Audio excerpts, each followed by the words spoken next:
Hello and welcome to the Helpful for Life morning show.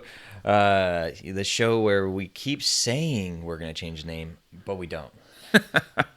That's yeah, well, I guess we've had a long weekend. We've pondered probably, I don't know, 150 names. Yeah. So, at this point, we're just waiting for you, the viewer, to actually come back and tell us what we should call the show. Yes. And so, yes, please add in the comments, or if you know one of us personally, reach out and say, hey, you should really name it this or you should really name it that. And, I'm glad that we brought up the viewer because this week, that's one of the biggest things that I'd like to do with this show is start to engage with the viewer some more. Both we're going to put out some prompts a little later. Hope maybe today, no promises, but yeah, put out some prompts to some things that people might have questions around, and then we're gonna do our best to answer them. And anything that we're not able to answer, we'll get back to you. Yeah, right. And, maybe in 2 or 3 weeks, but we'll get back to you for sure. Yeah, At some point, maybe next year, but right. we'll get back to you. It is getting close to the holidays, so maybe. Yeah, I don't know. Might it be, Q2 of 2022? Yeah. But yeah, so just real quick, since we just wanted to give you a spotlight. But no, I did also want to say, Oh, the hair. oh, the hair. So in case we forgot to say it earlier on, I am Reed Garcia, the founder of Helpful for Life. This is Ryder Richards, random dude on Random the show. dude. Yes, found him outside. And what this show is about is starting your morning off right. We want to give you guys something to maybe be a part of your morning routine as you're waking up, getting started, or maybe you're on the road, or maybe you listen to this at any other time, right? Because it's recorded, but it's live 7:30 to 8:30 a.m. Central Time. Every weekday for now. We're not going to keep up every day forever because that might kill us. But Honestly, we're just not that interesting. yeah. Yeah. It's like cup's empty. Yep. I was actually nervous about that this weekend. I was like, I wrote that down. I was like, I think it took me like 5 years to build up all the insights I dumped into the first week. So you heard it here first. Go watch those last 5 episodes and be like, wait, those are all Ryder's insights. That's all you got in 5 years. Yeah. No. I hopefully that's not the case, but we'll find out. And again, as a reminder, Ryder is here at will employment, aka not being paid. So guess what? You'll fire you if you run out of ideas. Yeah, no, I know. Thank you. It was nice just sucking the marrow out of your soul. Yeah, exactly. Yeah. Well, I'm glad that you brought up sucking the marrow out of your soul. What could be a better transition? So today we're going to talk about a couple of things, and then we might change topics as things pop into our head. But a couple of things that we want to make sure to talk about today are the downsides of habits and productivity, and one of the reasons why we are so conscious about failing forward here and not being too worried about perfecting everything right away. So that'll be one of the main topics for today. Yeah, we've kind of touched on it previously that yes, the show is freshly underway and we're figuring it out as we go. And there's a lot of advice out there. I mean, even guys like philosophers like Slavoj Žižek, he'll say that he would never finish a book if he actually thought he was writing a book. So part of his trick to get himself going is just to get started writing some ideas down. So he just tells himself one thing, and then it ends up becoming something else. So sometimes there's these little tricks you can do for productivity, but part of it is these sort of behavioral hacks. And so that's kind of one part. We're going to maybe talk a little bit about how the human brain works. I think one of the other things we're kind of interested in is everyone seems to be self-optimizing all the time now. And we talk about things like habit stacking, and there is like a seduction in that, in becoming all you can be, right? Maximizing your potential, all these kind of things. And I think we're just kind of wary of that at a certain extent. Yes, it's fantastic if you can kind of keep larger priorities in mind. Yeah, and it is that constant mix of keeping the larger priorities, keeping different things in check, and also the long term versus the short term, and prioritization of tasks and things like that. And it ties in very well. A lot of people view it through the lens of themselves and their productivity, but it also goes very well for larger productivity of an organization or a company or something like that. And especially in the entrepreneurship world, I mean, that's one of the biggest things that I struggle with, and I didn't use past tense because I still struggle with it, is prioritization and deciding what is the most important thing to be working on right now. Because it's very easy to do. I don't know if you've heard this term before, productive procrastination. But I'm actually an expert in that. PhD. Wait, that doesn't make sense. I know it doesn't make sense. Or are you being productive at procrastinating? Well, yes, you are. But you're doing something productive as a form of procrastination. And so probably one of the most common examples, both just in general, but especially in my life, is cleaning. If you need the house to get cleaned, give me some sort of deadline or something that I don't really want to do. Yeah, hey, Reed, we need a name for the show. Yeah. Okay, you did notice my apartment was a little dirty coming in here, so yeah. No, I do like that idea, though, right? Because you get to sort of jump ship, right? And say, well, I am working right now, so Right. it's okay. Right, and it's like I'm doing something good, right? And cleaning is a interesting example because it is something that's inherently for personal versus work. But don't get yourself. There's plenty of productive procrastination that you're probably doing every day while you're at work. And I think probably one of the more common examples with that is email or chat. Oh, yeah, there is this kind of crazy thing. Like, I talk to people on occasion who talk about how many emails they get per day and that they are desperately trying to keep that inbox at zero. Like, they're really working hard at answering every email. And I have to think to myself, do you really have to answer every email? Yeah. Now, this idea of intentional incompleteness, and both on the consuming and on the producing or creating side is an interesting one. And we're here on the creating side, getting you as incomplete as possible. But yeah, I mean, and we'll talk a little bit more this episode as well about what that journey has been like for us over this last week and some of the things we've liked and didn't like and things we want to change. And of course, on that front, we want to hear from you. And that's actually how we've received some of these changes already, is from people coming to us and be like, hey, yeah, you probably shouldn't do that anymore. Or maybe do a little less of that. Or, oh, what was going on with that couch thing? Yeah, Surprisingly, no one said that to me yet, but I just think no one's really seen it. Yeah, that's the beauty of where we're at right now, is we're just throwing this out into the void. And 3 months from now, there's going to be some flashback on something, but we just won't know about it until we actually get our viewership up. For sure. But back on that topic of incompleteness, this is one that I was exposed to probably, I don't know, 6 weeks ago or something like that. And so we mentioned it maybe once before, but there's a software called Roam Research, and it's a digital notebook software, and it's extremely powerful. And I discovered it earlier this year, I believe, in the January timeframe roughly, and I've been using it now for, I guess, around 8 months, and I find it very, very amazing, and we'll talk more about that later. But I invited I invited Ryder to use that maybe 3 months ago, 2 months ago, something like that. Yeah. And the reason I bring it up is because one of the things that we've engaged with it is using being a part of what's called the Rome Book Club, which is a book club put on by volunteers, and it has some employees from Rome in there as well. But it's largely a lot of power users, but it's also a whole bunch of new users. And this last book club we did was on the book called How to Read a Book. Right. Which at this point in time we started this book, it was how to read a book. And of course, one of the things being in these book clubs is this was like the 5th book club, and so all these people had already read books previously. And so they keep talking about how to take smart notes. And I'm like, wait, I'm reading a book on how to read a book, and now I need a book on how to take notes so I can know how to read this book. And it was just like, I very much felt like sort of a dummy carrying these books around, like how to read. Yeah. You know? Yeah, it's interesting.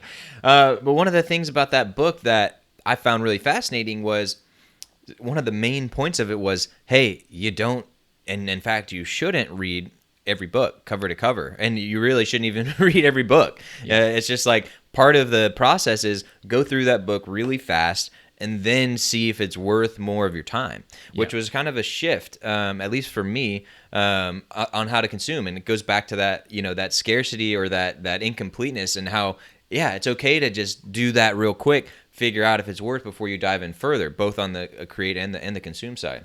Yeah, and I think in there they actually called that inspectional reading, right? And so they give you some frameworks of how to go through and inspect the high end points, right? Get all the peaks, and I mean, you don't have to get down into the weeds basically, but you can just hit the peaks.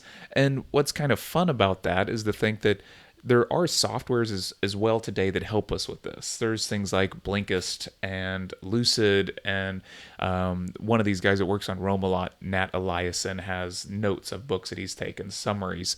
And when you can sort of find all these resources that are out there for you, I mean, do you ever really need to read a book? So, I mean, what would be the downside of not reading a book and only skimming the contents? I mean, maybe it's like getting a TED Talk on the book. Right. And that's a topic in and of itself, so we won't dive all the way into that, but yeah, I mean that's part of what it is about. What is the value of consuming something for yourself versus having it regurgitated from somebody else? Well, I mean, for one, there's that translation, right? Every time it goes to another person, like for example, if you're telling me about a book that you read from a summary of Nat, Yes. then it's like, all right, well, there's value in going to that original source material, right? And that's both from just a pure like takeaway and value perspective, but especially when you get into things like, I don't know, complicated things like news and politics and religion and things like that. It's like, well, I want to get to the original source to see what they said in their words, without anyone putting their spin, their bias, any of that on top of it. So that's at least one of the things that you lose from not getting it yourself. But then there's also, especially with a lot of nonfiction books, especially ones that are, say, about business or self-improvement or something like that, anyone where they're trying to help you receive some sort of transformation yourself, not too unlike a lot of the things that we teach here at Helpful for Life. Part of the value is not just in like learning that one thing, but it's going through and seeing those other examples of that concept in real life. Like, oh, that's what it could look like. Oh, and by the way, each one of those little stories or examples, and I'll admit, there's definitely some books where you're like, okay, yet another story or example. I mean, come on. Right. And can you get to the point already? Right. Yeah, I finished one the other day, and every paragraph starts with some sort of story, anecdote, something. And I know those are good and they stick, but I also think we were talking earlier about the trap of habits, and we could at some point also talk about the trap of storytelling. Right. Because you instantly sort of embody the characters. And so whatever happens throughout the narrative, you're sort of bought into that point of view, and the story unfolds for you.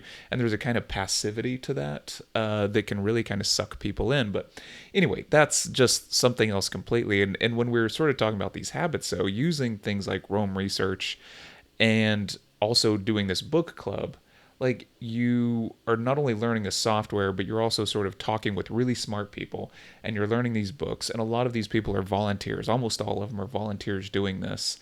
And there's a lot of time and energy that is pumped into these kind of things. And we were talking previously about just, I don't know, joining something like this book club and sinking in time every day into it and building that into your daily habit or your daily routine and turning it into a habit.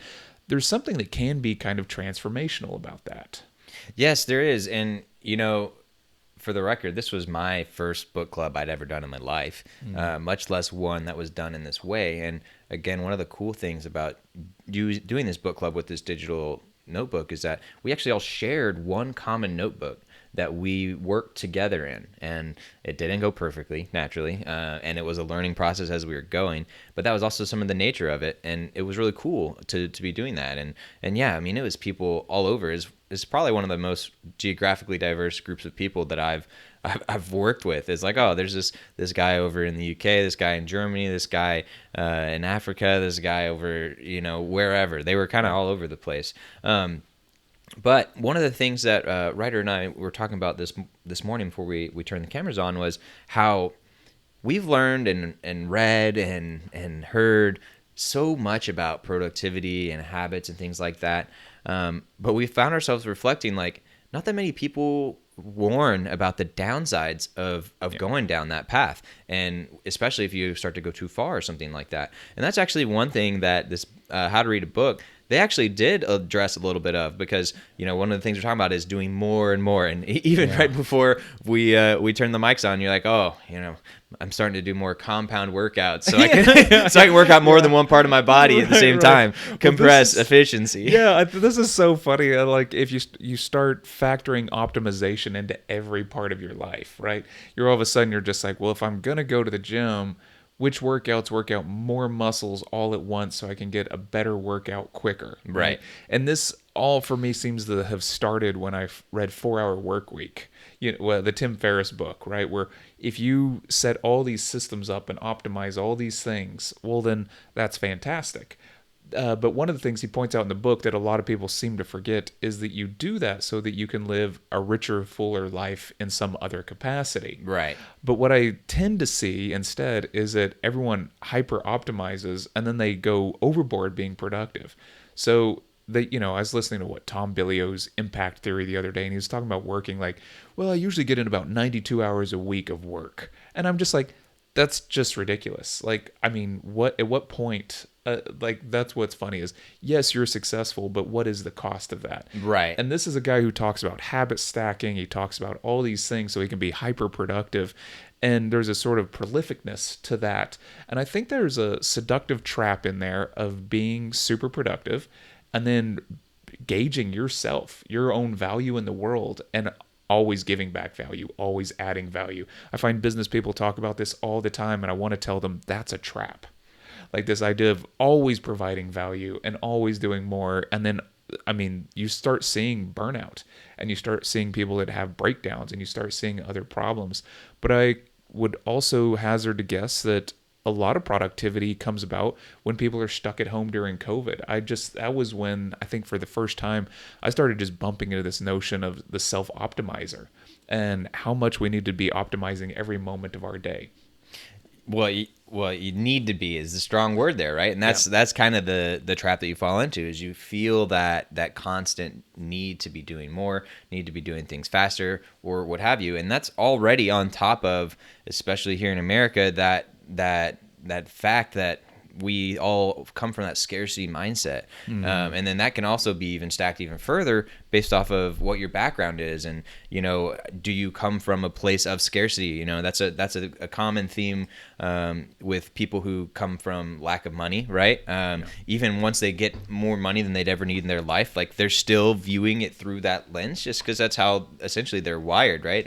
And some people even recognize that's what they're doing, but just because you recognize it doesn't mean that you can necessarily change it, which is a perfect example of the whole problem, right? And the whole purpose of the habits and things like that. Yeah, there's something that, talking about the scarcity mindset, I think it really draws together a couple of things. Like, we all know we're sort of living in a capitalist culture, and there's certain behaviors that end up getting championed and ingrained into us at a very, very early age, like developmental child psychology, that are very hard to unwind or unwire.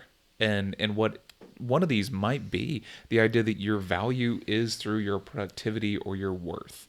And it isn't just by being a human, right? Which should be enough. Yeah. But no, it is that you must be able to achieve in certain realms.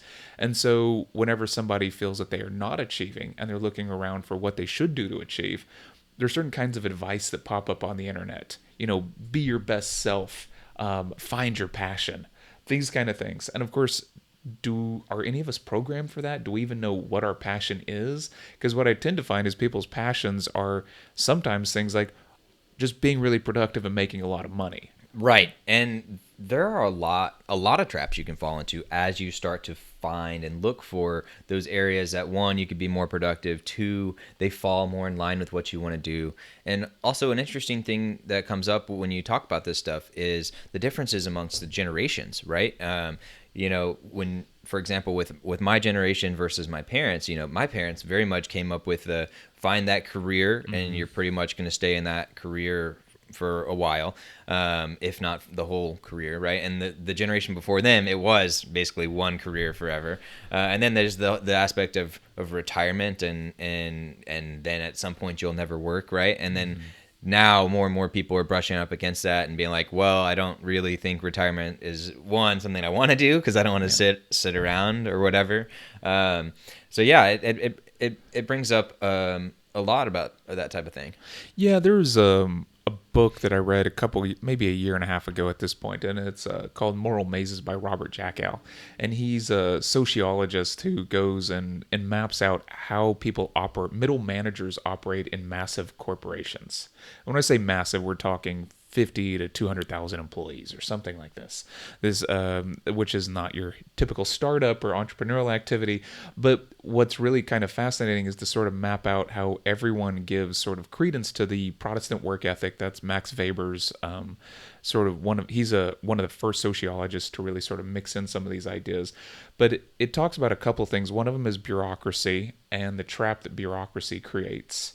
But originally, bureaucracy was to stabilize states. So they pulled bureaucracy from the military, stabilized states by involving it within the populace.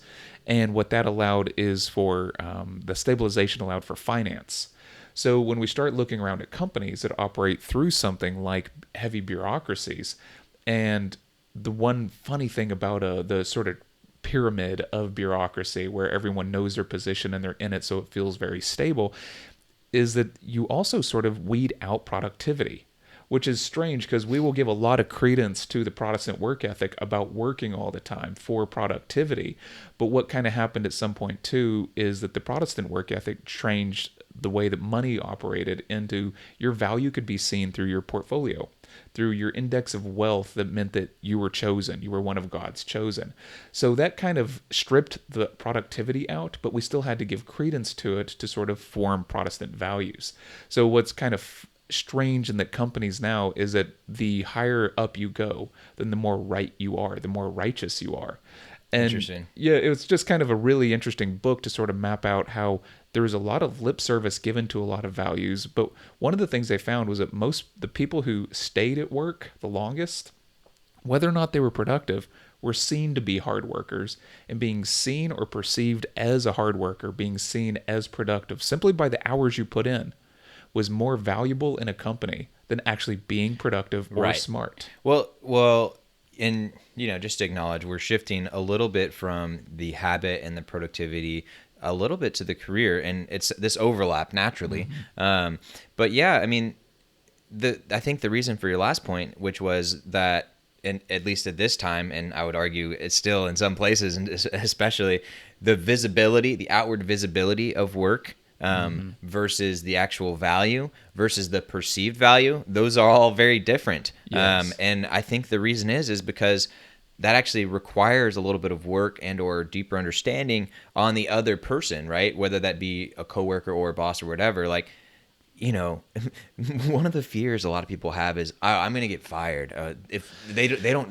They think I'm doing nothing. All these types of things. And yes, for some of people, yeah, maybe that's true. But for most people, guess what? That boss probably isn't thinking about you nearly as much as you are, especially if they've never talked with you and said, hey, we're having issues. Because guess what? They probably have other people that they have issues with. They probably have issues with themselves. They probably have other issues with themselves, especially if there's one of these people who's working 90 hours a week. And then, and they're probably not watching you all the time and not knowing how much you're doing and all those types of things, right? Right. We're probably not the center of their focus, and that's probably good for us. I think there's a couple of little things in there. One of the reasons I think I was bringing this up and that you touched on there was that this problem of productivity, a lot of the habits we have now or that we're told to have are, of course, based around productivity. They're based around ways to hack your productivity to become more useful to, get to the next level. And whatever that level is, it's like we're all playing a video game and we need to all level up and get to the boss fight. And it's really kind of funny to think about, but if you don't know why you're doing something, why are you doing it? I saw it, and we talked about this the other day. I saw a tweet that was like, well, how are you ever going to become a billionaire if you don't take cold showers? Right. Right. It's because what we do is sort of misplace why we're doing something with the habits of the wealthy or successful. So there's a lot of behavioral economics and behavioral science out there right now that can tell us these are the things that will help you in certain ways. And you kind of have to wonder, if you mimic the behavior, do you become that person? Or do you have to be the person to implement the behavior? Yeah, that's an interesting point. And I want to get back to the why. So let's have that be kind of the next segment that we talk about here in a second. But I do want us to make sure that we address one of the things that the main reason we brought this up, right, is that dark side, is the areas where people can go into and the traps that people can fall into, right? And we talked about it a little bit last week, but the idea of you set some ideal for yourself or some goal, right? And then you are performing by definition below that. And there's always that gap where you are quote unquote failing the entire time until you achieve that thing. And the phrase "fat and happy," or it's like, "Hey, I don't know, I don't care. Like I'm living a great life." I mean, there's some credence to that, but I guess why would I care about all this productivity stuff when I've gotten along just fine in my life? Why should somebody care? Yeah, that's a good point. I honestly can't tell you why they should, because I think for everyone, of course, it will be slightly different. But there's the other things that I can bring up about myself, the reasons that I feel certain ways. I feel like there is some potential that I have not been able to tap. Yeah. I feel like, and this is a broad form of like fear of missing out, but it's fear of missing out on myself. Yeah.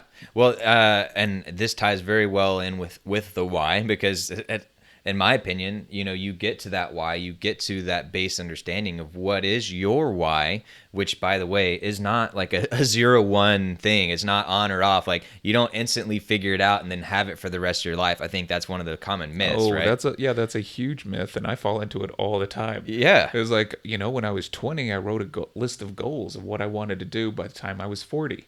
But by the time I'm 40, I'm a different person. Right. And you care about completely different things and Yes. have completely different goals and all sorts of things. But yeah, so that continual quote unquote failing is sort of hard to deal with. Oh, one quote that came into my mind, and I think I saw this on a sticker somewhere. I've probably heard it a couple of other times too. But again, this whole what should I be versus what I am, or what am I trying to achieve versus what I'm achieving now. It's something very present in my mind as an entrepreneur, and both with this company and other ideas and things that I have in my mind. But one of these things I saw was a parable of a guy who, let's just say he's a tourist, right? And he goes to this island in the Caribbean or in Mexico or something like that, and he sees some guy coming in with his boat, and he's like, "Wow, you got a lot of fish there." He's like, "Yeah, it's a good amount of fish." He's like, "This will be enough, to feed me and my family for the rest of the week." And he's like, "Cool. So what do you do now? What do you do now?" He's like, "Oh, I go hang out, have a siesta, hang out with my family, spend some time, maybe fish just for fun." And he's like, "Oh, well, you could get a bigger boat, and then you could hire some people, and then you could, scale into a multinational corporation. You could ship all over the world." And then he's like, "Well, why would I want to do that?" "Well, then you could go to an island and just spend time with your family and just go fishing." Yeah, right. And I botched it a little bit, but you get the No, concept. no, yeah. The concept is that the thing that you were doing every day that you were already enjoying, you're enjoying a simple life because you had simple pleasures. But instead, we all need to work our ass off, undergo a whole lot of stress, be super productive for the economy and everyone around you, get the, praise of all your peers. And only then can you actually go enjoy the simple things that you were enjoying already. Yeah, it's a very kind of fun and poignant story that just talks a lot about sort of I don't know, how indoctrinated we are for these ideas of success. This Right. idea that we don't know, oh, you're doing something and you're enjoying it. Let's scale that up. Let's turn that into a product. Yeah. This is just how we do everything. For sure. So let's just briefly talk about what this has looked like for us within the show, even, and caution people on some of the traps that they can fall into. And then let's move over to that why discussion and talk about a little bit about what that means for you, what that's meant for me, and also some of the things that we teach here at Helpful for Life. And we'll get into a little bit of that. But let's talk about this show. So this last week, for those of you who aren't aware, this is our second week. It's episode 5. It's technically the 6th one that we've done because we called our first one episode 0. It was partially because we were like, oh, we're still figuring some things out. And, now in hindsight, as a nerd, electrical engineer, computer guy, I could say we always start counting with 0 in the digital world. So, you can have whatever excuse you want. But yeah, last week was an interesting challenge for me. I mean, I've never done anything like this, at least at this scale. I've certainly given a couple live presentations, I've been on a couple podcasts and things like that. Of course, we can put links in the description for that. And for those of you who aren't aware, which is probably most of you because I don't think we've mentioned it yet, Ryder has a podcast of his own. Just give a quick tidbit on that. Yeah, it started about a year and a half ago. Started doing a podcast. It's called Let Us Think About It. And it originally had a different title, which was The Will to DIY. And ended up talking with a marketing person who was like, that's just way too complicated. And she was actually correct. I was being very clever and making a lot of references that no one got. And then people would be like, well, this isn't about DIY at all, because it was about DIY of the self. And so the idea that you could somehow fix yourself. And so that's how it kind of got started, is me thinking about things, reading things, just trying to dig into not only self-help, but philosophy and how we can work on the world and this impulse. What I'm really drawn to is the DIY impulse, which is something that I think Reed and I are both tackling here as well. So when we keep talking about failing, but part of that is by trying.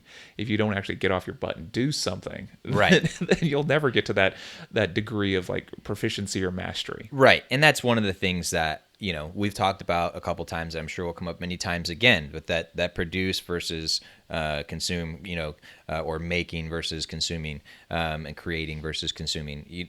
We don't think you only need to create, and we want to make sure you don't fall into the trap of creating too much. But if you're only consuming, then, just at least reflect and see, hey, how does this relate to your why? But for one more time, what was the name of your podcast? Oh, Let Us Think About It. Let Us Think About It with Ryder Richards. So we'll eventually get a link sometime within the next few years in the description. Right. But coming back to this show and us trying it out and sort of going meta on it, which is fun, as if like I keep thinking about like how we did this show and what we did. And of course, we're both sort of the type of people who get analytical about things, and we start thinking about them and trying to process that information so we can better ourselves. Right. And one of the things that we talked about on Friday was both of us were like, oh my God, I am wiped. Right. Just completely wiped out. Yeah. And so there was a physical state that we were going through that started for me, I think, Wednesday. And it just lasted through Friday, where I was just somewhat exhausted. Yeah. And that was a great transition for me to go into the weekend, because I was going into the weekend, I was like feeling good, I was on fire, I was like, oh, this show, there's plenty of things we can fix, which we'll talk a little bit about, but like I'm feeling pretty good overall, because last week our show was pretty much improvised, which was really cool, and the technical went pretty well overall. And then on Friday we decided to all right, let's throw in all of these different things: new musician, new mic setup, new clock thing on the computer, new software. Yeah, had our digital guest come on. We got to see what the lag and latency was, what the programs could handle. Yeah, and this whole concept of just doing it and trying the thing, and then learning that way, versus the opposite of which is what I'm more likely to do, especially when it comes to my company, is research the crap out of something and then share. And it's like, there's value to both approaches, but there's nothing, talk about efficiency. There's nothing to say that we'd learned so much within that hour that would have taken tens of hours probably to figure out each of those things individually on their own. Yeah, and there's that's kind of this other side about being open that we have in the show, which is actually kind of hopefully going to lead us to feedback loops that are quicker. We get instantaneous turnaround. This is one of the things that is brought up in books like Atomic Habits. It's brought up in How to Take Smart Notes, the earlier book that we're talking about, and Sonka Aaron's book. But yeah, one of the things about this is that you need sort of instantaneous feedback to grow from it. There's some other fascinating things about how to learn better too. Doing it through collaborators is a lot faster learning process than even asking yourself questions. Right. Yeah. And that, especially with anything that has to do with creative, just having something to bounce back and forth. Right. But yeah, and just to give a couple of the specific examples of things, had our first what are you doing live moment when I tried to show the fact that Lincoln was doing the butt scratch, and then I was like, okay, this is how it progressed in my mind. Like, all right, I want to show what this butt scratch looks like, but the cameras are such to where I can't be elevated enough. So then I decided to stand on the couch to then demonstrate the butt. And then ended up looking like I was humping you. And I was like, oh, right in the middle of it. It was that was why I was so exhausted, I think, on Wednesday. But yeah, this has been good. And another thing to be balanced is what level of conversation do we have? Both one from like all right, let's talk about these sources that we've got and these names and these titles and things like that. One, because we want to reference them, and especially for people who want to dig in them some themselves and have that be a part of the discussion. Versus how much of a layman terminology we use. Talking as if anyone could understand, and they don't have to worry about getting confused and things like that. And then also on the humor side of things, is like, hey, how do we ride this line between professional and business, and also just like everyday dudes, right? And especially when we're trying to present ourselves as somewhat of an authority, it's this interesting balance. Yeah, and I think part of this is knowing that our authority is tenuous at best, right? It's more along the lines of a willingness to continue learning. I think more than anything else, we have a willingness to be pointed out that we're wrong, sort of an openness to that, but all in the name of improving over time. And so part of it is kind of intentions, and of course we want to see how that plays out. One of the things that we're talking about, though, is that sort of criticality and that sort of looking at moments and going like, is that good? Is that something to do in the future? Is that something to remove in the future? And there is something about that sort of awareness that I think feeds into this habit trap that we were talking about earlier, is of course you want to be better at this. Like we were talking about, doing compound exercises at the gym. If you're going to go to the gym and you know that doing a certain movement will help your body out more, it'll get your heart rate up quicker, well, then why aren't you doing that thing? You should be doing that thing. And then you go, oh, and then there's a 20-minute window, which is the best time to take BCAAs and protein and creatine afterwards, which your body does like a super absorption thing because it's hungry for that kind of sugars and proteins and nutrients. Yeah. And so you just kind of start going, once you have that knowledge in your head, it's really hard not to follow through on it. Right. Like you actually feel like you have missed an opportunity, like you have lost out if you did not. Say you went to work out, you did a workout without any compound exercises, and you didn't take protein afterwards. Well, then you just start going, well, I probably just shouldn't have even gone. Yeah. Well, I mean, at least then you're burning calories thinking about how much you're beating yourself up, right?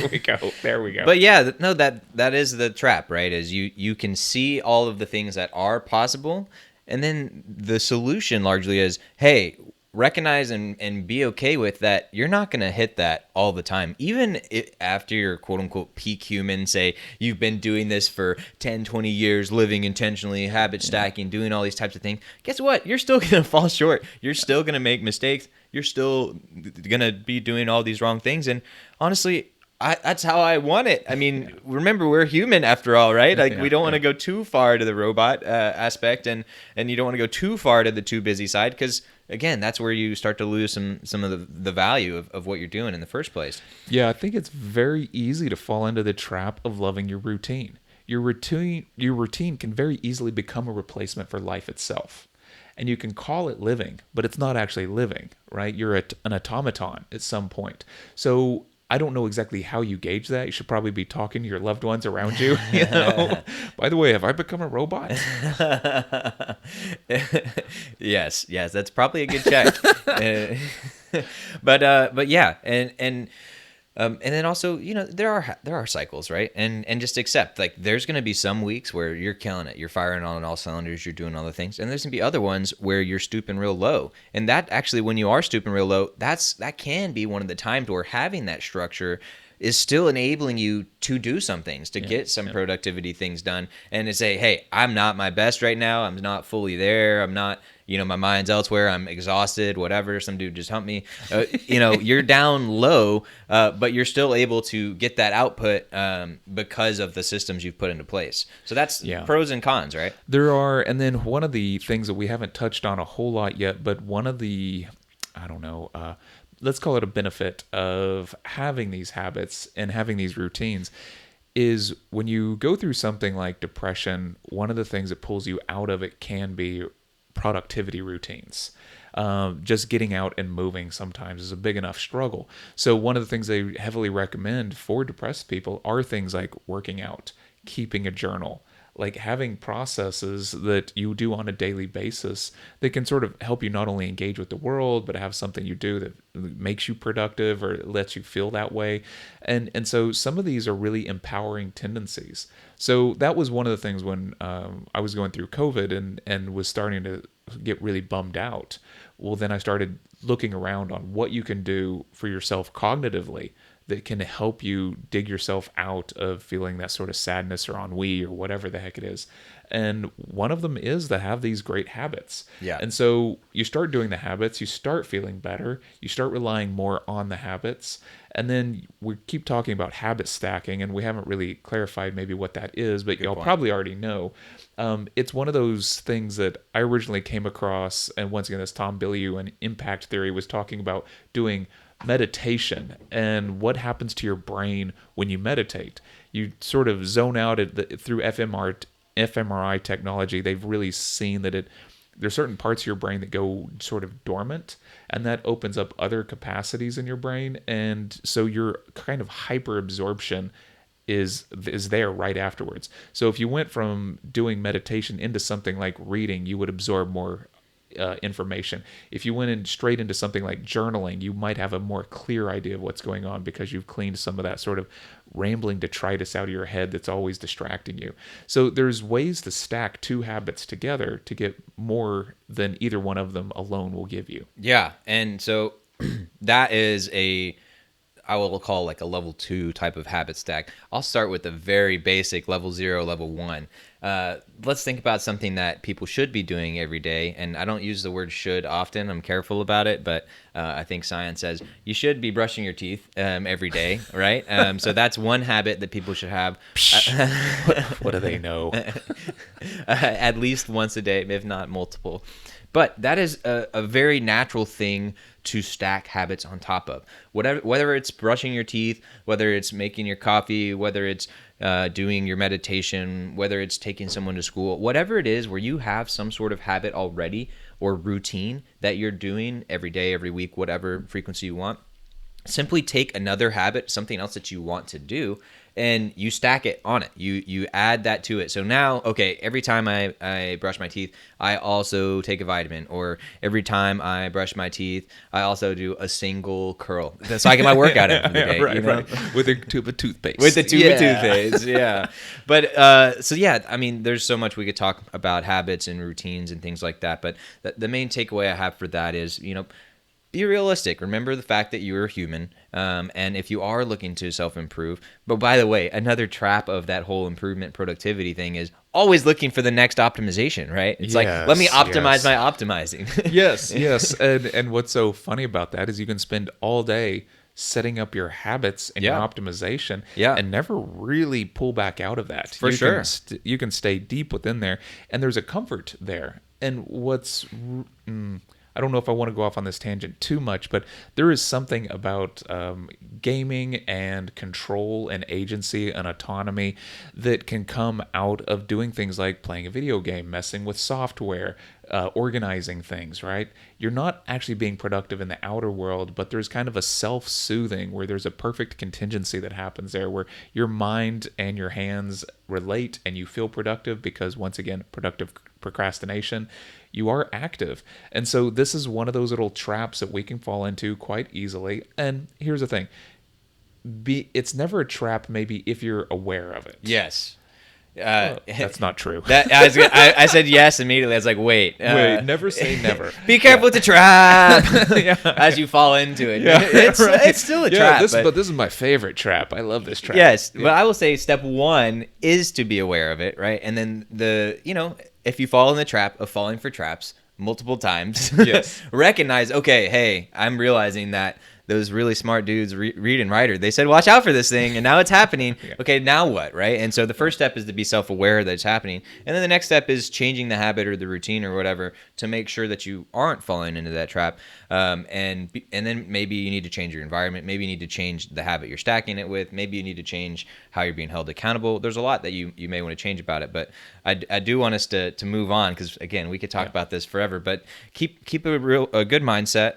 Make sure you're realistic and accepting the fact that you're not going to always meet it, and know that, hey, if you're thinking about this now and you're putting the intentions in now and you're trying to set up now things that make you better, well, guess what? You're going to be moving forward on a whole. And any one day you're failing, guess what? You're still better than you were the first time, just by the fact that you're thinking about it and you're working towards it. And then worst case, just move to that island and go hang out with that Mexican guy and making fish and have a good time. Yeah, that's actually a really interesting thing. We keep talking about habits as if you're supposed to be adding all of them on. Right. But there is the opposite. Yeah, taking that is a big step. Is before you try and add things on, reflect on what maybe you should take away. So there will be plenty more discussion to be had on habits and productivity, and maybe even some things outside of the show. I'm sure there will be. It's just a matter of time. But before we talk more and more about that, let's recenter and talk about the why. So let's start out with you, Ryder. I mean, what is that drive or search for purpose or why or whatever, however you want to describe it? What does that look like for you?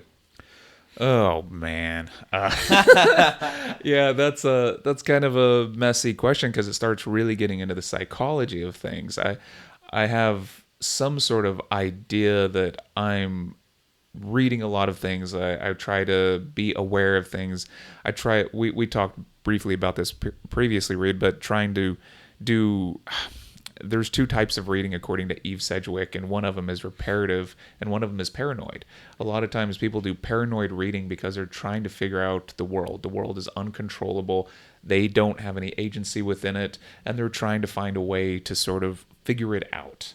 And so that's when, during the pandemic, and even before that, I think after Trump was elected, then I started, and I have family that, voted for Trump, and I started going like, there is something going on here that doesn't jive in my mind, and I'm just really curious about it. So I started doing paranoid reading. I was reading a bunch of stuff that was trying to prove to me why the world functioned the way it functioned, and along the way there starts to become, I don't know, you can get quite cynical about the world. Yeah. But part of this is you want to be productive. You want to know your place in the world. You want to find out how you fit in. So all those impulses were coming in through me. I also had a new job at the time and was jumping through some different kind of hoops and trying to learn some things there. And some of this comes in with, who the hell am I? Like this big existential question. And then the other part is, what can I do about this? So I also started doing what is called reparative reading, where it's reading for self-help, taking on things like trying to do meditation, looking into things that can actually kind of reground you with the world and that could refix you in it. So spending time in nature, something like that.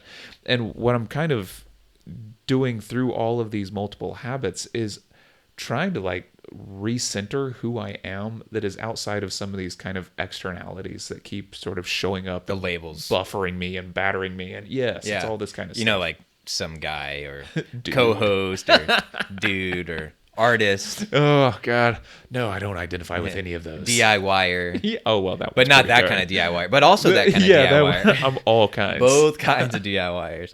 No, this is definitely one of those cases where it's like, all right, 5 jokes in, you probably need to backtrack and remember what the heck you were about to transition to. Oh, yeah. It's well, one of the things too is like, I know, Reed, that you have a tendency to consume a lot of media, dig into a lot of things. You are an entrepreneur, so part of your, how you live is based around developing products and ideas and things like that. So, I know that you have some habits you work on as well. Yeah. Well, and, the interesting thing, again, with this whole create versus consume, it can't be really understated how much of a balance that is important for me, because like my job is to literally help other people figure out ways to live their lives better.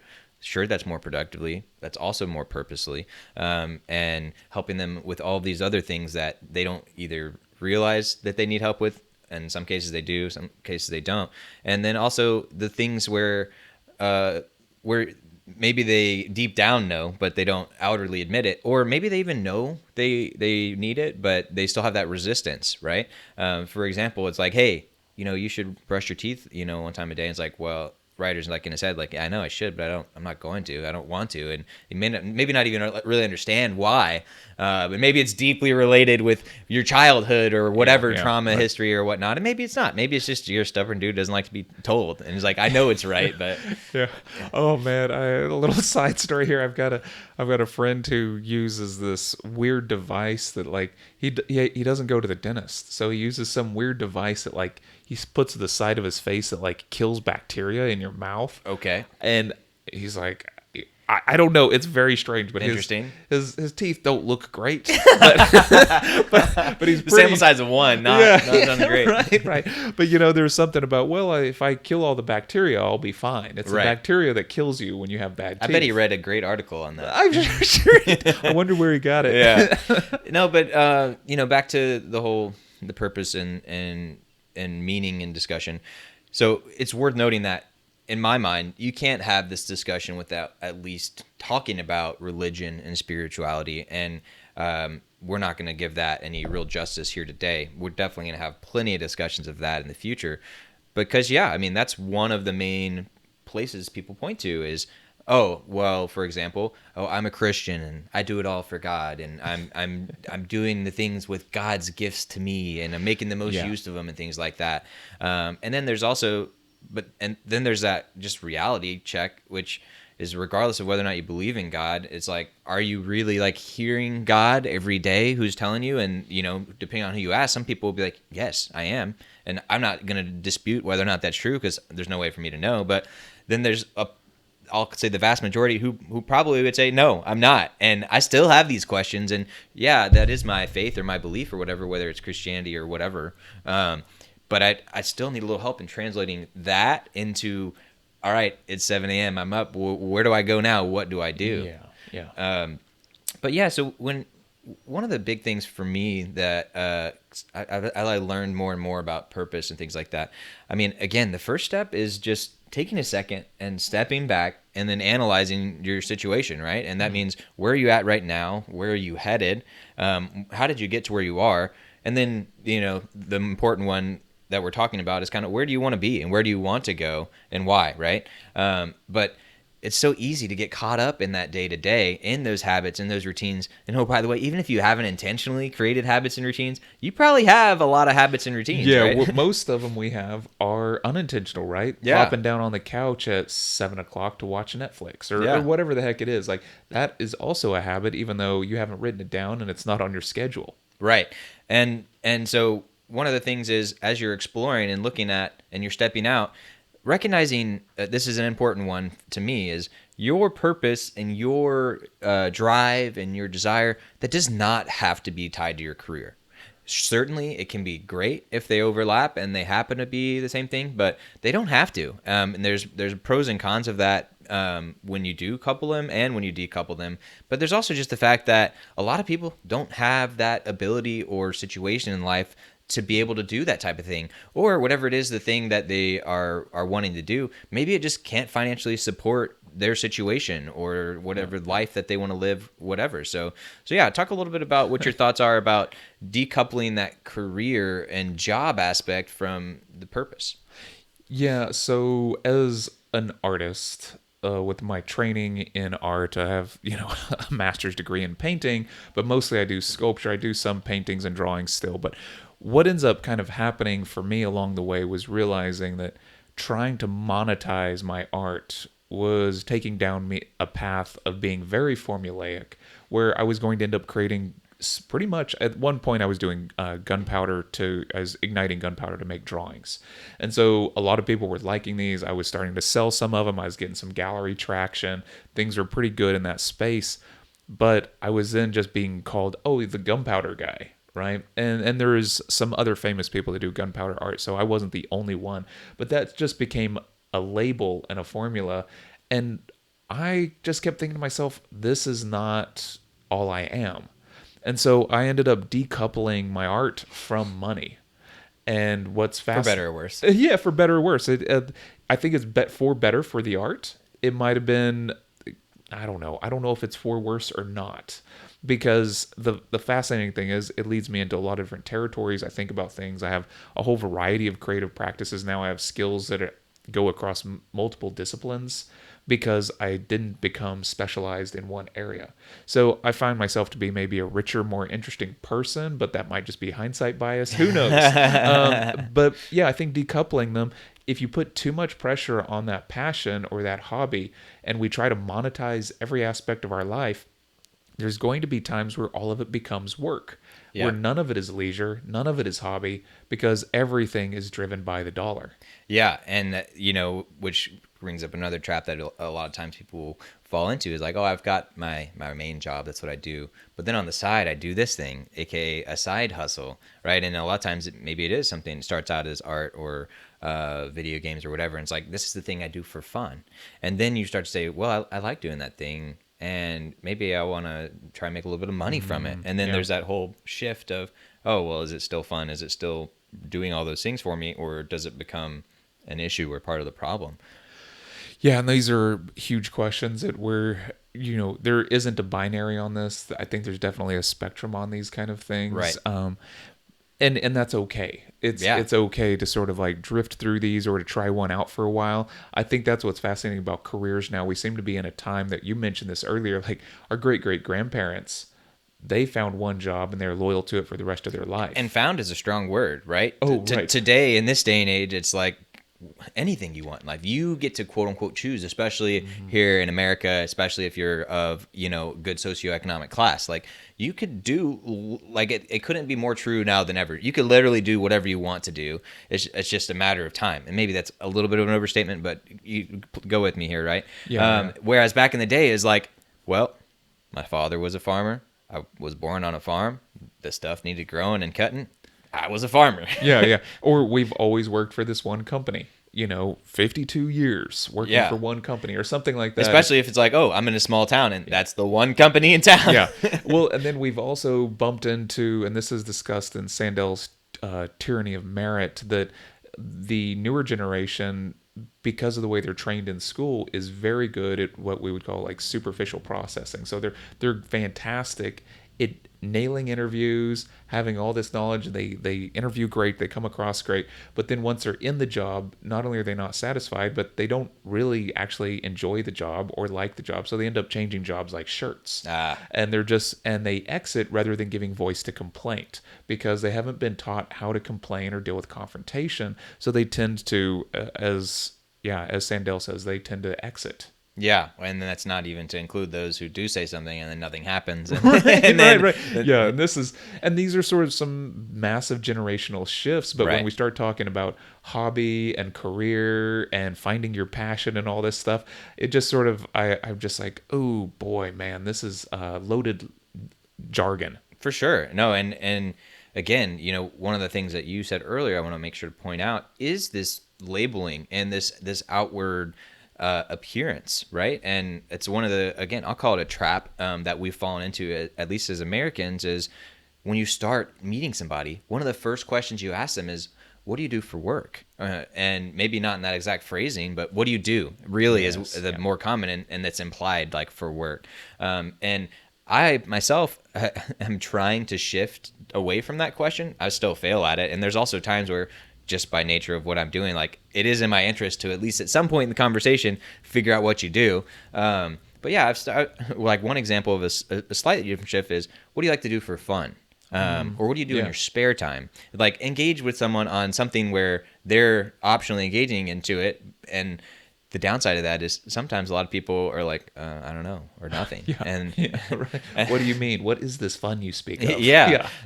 But that brings it to one other point around purpose. And again, we could go into this much longer than the time we gave ourselves allotted to.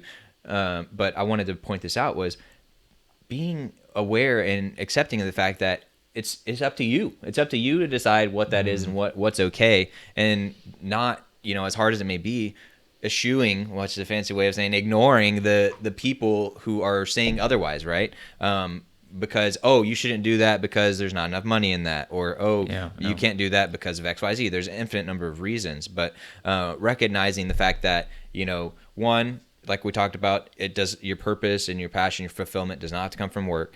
And another big point is making sure that you're doing it for yourself and not solely for others. Are there any other big top of mind points that come when it comes to purpose and passion and things like that too? No, I mean, the one that was in Wind Up Bird Chronicles was that it's okay to lay fallow for a while. You do not always have to be pursuing something. Yeah, which kind of goes hand in hand with what we were talking about earlier, the habits and the routines and things like that. Yeah. Like, you don't always need to be improving. You don't Right. always need to be doing that. And it's also worth noting, like, yeah, like a good way to think of life or your career or whatever is a series of sprints and jogs, right? Yeah, And, you know, right. it's like maybe right now, and so this will be kind of the personal challenge for today. Make today have a little bit of a sprint, right? Take whatever time you would like to take, but I would say at least start with 5, right, to get started, and then at the very least you've got started, and maybe it goes longer, maybe it doesn't, but take 5 minutes today and just look inwards and say, hey, where am I at in life? What am I going to do? What do I want to do? And what's my why, right? And that's kind of a lot to unpack, right? But just start that discussion. And, to keep yourself on track, take notes. Please Jot it down. Please write it down. At the Take very action, least, yeah. at the very least, record. Just pop open your phone, open a little voice memo, or you could use a software called Loom or Otter. They're free things you can download to. It'll automatically transcribe for you. But yeah, just get it outside of here, which is a huge thing that I don't think people really realize how big a difference that can make. But get it out of your brain and take that 5 minutes to look inwards. Any other closing thoughts from you, Ryder? No, this has been a great show, Reed. Yeah, I appreciate it. There's nothing like a show where two guys can compliment themselves on how good the show went. Yes. High five. Yes. But yes, again, this week we really want to hear from you guys. So we'll be incorporating some direct feedback from you guys this week. And we will be asking you guys for questions on certain things. And we want to be engaging you both live. And then, of course, if you're not able to be here live or you'd rather not, just submit your questions and we'll give a little bit more info on how to do that later. But with that, this has been the morning show. I'm Reed. This is Ryder. And we'll talk with you guys later. Have a great day.